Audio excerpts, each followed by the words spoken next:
Hi, I'm Carla Butorac and welcome to Behavior Communicates.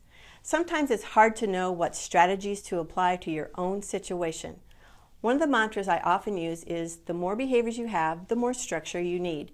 This is what I had in mind for today's viewer's question. Diane wrote to me and said, would you be able to give me some tips on classroom management for 4-year-olds? The obstacle that I'm facing is that English is not their first language, so it's very difficult in teaching them. Thanks for your assistance. Diane, just as you heard, the more behaviors you have, the more structure you need. With that in mind, I highly recommend that you put more structure in the room to communicate what you want your students to do. So set up rooms within a room, as I like to say, so that visually the kids can see the space that tells them what they should be doing in that area. Your structure is not intended to confine your students, it's designed to give them direction about what you want them to do in that space. For example, instead of lining up the kitchen playset along the wall, bring the fridge and stove and cabinet out away from the wall to form a room with an entrance. The wall can be one of the 4 sides, with the playset forming the other 2 sides, and the 4th side remains open, and that's the entrance. For circle time, along with their chairs used to create an enclosure, you can use dividers or bookcases to help create the illusion of a room where circle time happens.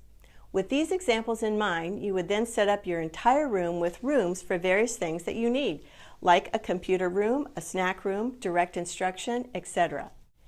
In addition, you'll want a picture schedule since your students' language skills are limited. For this group, I would highly recommend actual photos like the ones behind me for their schedules, or even 3D objects like these, depending on the cognitive level of your students. The lower the cognitive level, the more concrete you go. You teach your students to check their schedule. As they go to their schedules, they take the first picture off and transition to that room within your room. I recommend you have some kind of container that you have for your students and for your students to put their picture schedules into, kind of like their ticket into that room or space. That container can be a basket, a pencil pouch, a baggie, whatever. The students go into that defined space and do the expected activity. Now, don't forget your work system. Once your students get into that designated area, you visually answer 4 questions. What work do they need to do? How much work do they need to do? How will they know when they're done?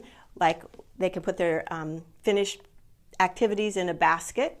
And what comes next? If you do this visually, you have bridged the language barrier. They are expected to stay in that area until you say, check your schedule, ring a bell, or flick the lights. These ideas are several of the pieces that go into structured teaching from Teach, or TEA-CCH, out of North Carolina. Remember, kids are more likely to go where you need them to go and do what you need them to do if you pair your expectations with visual supports. I hope this helps to answer your questions, Diane. Thanks for writing. Thank you so much for joining me here at Behavior Communicates. Just remember, the more we know about how to help the child or the students we love, the better quality of life they will have. If you like this video and you want to be in the know, sign up for Behavior Communicates. You'll automatically get my weekly video and blog, plus other resources that I only share with my subscribers. Please like this video and share it with all your parents, your teachers, friends, and coworkers on Facebook, Twitter, and all your other social media. You take care, and I'll see you next time.